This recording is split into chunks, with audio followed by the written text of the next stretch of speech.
Well, baking is a favorite hobby for many, especially this time of year. And let's face it, it's hard to resist a really good cinnamon roll. When Midwest Living, a magazine owned by our parent company, the Meredith Corporation, heard the buzz about one special baked good at Aunt Netter's in Lecompton, they went up to check it out. It wound up on the inside back cover of the November-December issue. So right now I'm with Annette Nally, and she's showing us how to make her famous cinnamon rolls. We have a pot of dough here, and this pot of dough actually makes 2 pans of 12, so 24 rolls. So we're just gonna sprinkle some flour all over the surface here. Rolling that dough out, and I hear that there's a really special technique to this. My trick is that I cut it in half and do half at a time, and then it's easier for me to roll out. And then when I start, I kind of go ahead and make it into that rectangle shape first before I roll. Where does the name Aunt Netter come from? So my name is Annette, and when I was growing up, my family called me Netter. I have 10 nieces and nephews, and a lot of them carried on that tradition and call me Aunt Netter. So my niece, Jaden, when she was 5 years old, passed away from a Wilms tumor. And my sister and brother-in-law started a foundation in her name called Baby J's Legacy of Hope. And I was trying to think of some way that I could make some extra money to donate to their charity to help them out. And I started making cupcakes, and the cupcake business kind of took off. So we had this become available and just took the leap, and it's taken off from there. So the community's been very supportive. So in a way, is each and every cinnamon roll a way that you can help to remember your niece? Yes, for sure. I started it in her honor, and every time it gets hard and I'm stressed, that I just think about how hard she fought for her life, and it keeps me going. Why do you think that your cinnamon rolls have been so overwhelmingly popular? I think they're just super basic, and they give people that down home, feel. So Can I help you roll a bit? Yeah, go for it. Do you have any secrets, like for instance the butter you use, something like that? So the trick is just to keep it tight.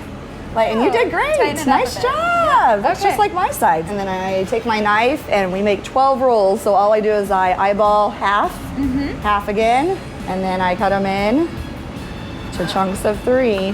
Lovely. And then how long do they cook for? We let them rise in the oven for about 15 minutes in a warm oven, and then they cook for about 15 minutes. This is what they look like. I am so excited. Awesome. Give it a go. Okay, and what's actually in the frosting? So the frosting is part cream cheese, part butter, powdered sugar, and vanilla. So it's more like part heaven. This is so good. Man, that cinnamon roll. So Aunt Netter's has been open for 6 years now, and they say cinnamon rolls and pies are their best things on the menu. Coming up, we meet Annette's husband and see how he grills up a secret menu item. Well, it's a secret menu item. You know, the thing that everybody who lives in a small town orders, but it's not officially on the menu. I found out one of the fan favorites at Aunt Netter's Cafe. Let's see how a breakfast burrito goes next level when you say this. So Jamin, I just rolled up to the counter and I ordered the Steve, but I don't know what I'm gonna get, so you're gonna have to make it up for us. Okay, so what we'll do is our house-made burrito, hash browns, eggs, cheese, sausage, peppers, onions, anything you want to do. You want to add jalapenos, you want to be plain and not do it, that's up to you. Okay, well, we're not gonna add any spice right now. We're just gonna go with the basics so we can get the full Steve experience. So. Oh, and then it's covered in gravy. Ooh, we can't miss that step. Who is Steve, and how did he get to name this burrito? He just gets a burrito and he liked it with the gravy. And so he ordered it all the time, so we're just like, well, give us a Steve. I mean, everything sounds like this is the breakfast of champions, and I can't wait to see it come together. Okay, all right. Okay. Move in, let the master work. Do you have any tips and tricks for getting those hash browns just so golden brown? Butter. Lots of butter and lots of time. Okay, well, the guy's being honest. And what was that last bit you just put on? Cheese, and then the bacon, the sausage, the ham, the peppers, the onions. All just the veggies, just the filling. Okay, so Steve may be the one who ordered this time and time again, but how many people order this? How popular is it? Most of the time, if somebody sees it coming by when they're in line, it's the item they order. Really? So it's that good? It's that popular? Well, hello.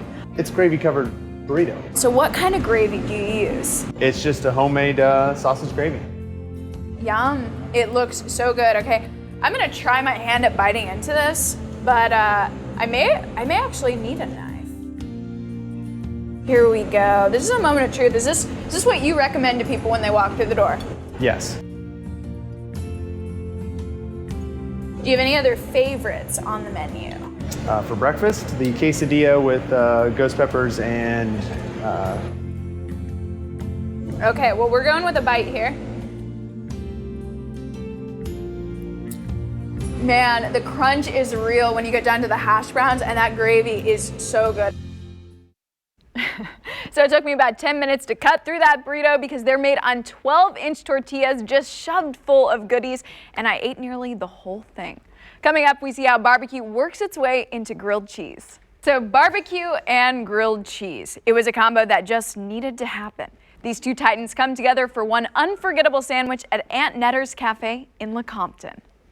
So you've all heard of artisan grilled cheese, but you guys have decided to take it to the next level.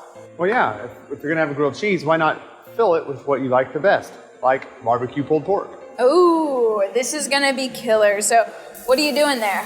We've got our onions and our peppers and bacon, and then the pulled pork. We'll let it sit for a minute and caramelize a little bit. Then we'll add the barbecue and we'll make it into a grilled cheese.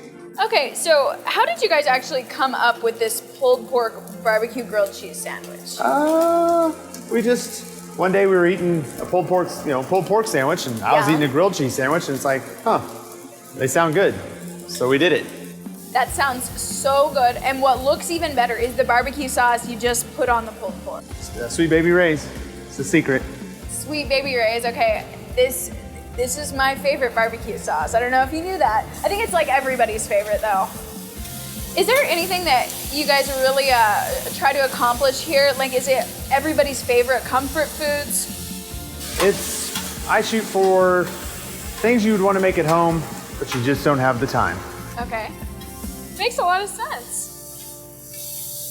And how is it for you being able to work with like so many of your family members? Oh, it's great. Getting to see them every day when they come in to visit. What kind of cheese did you use there? We did American and cheddar today, but it's their choice. Pepper jack, provolone, ghost pepper, Swiss. It's whatever you want. Wow, I did the ones I like. Yeah, well, that's always a good answer there. And this looks so delicious. If someone were going to, make a grilled cheese at home or needed some tips and tricks, do you have anything as how long you spend on each side, or does it depend on how much you want the cheese to be melted? How much you want it and how crunchy you want the bread. I'm not a big fan of the super hard bread, so I don't do it as long. But if somebody wants it, we'll cook it a little longer. And so what do you look for when it's your perfect grilled cheese?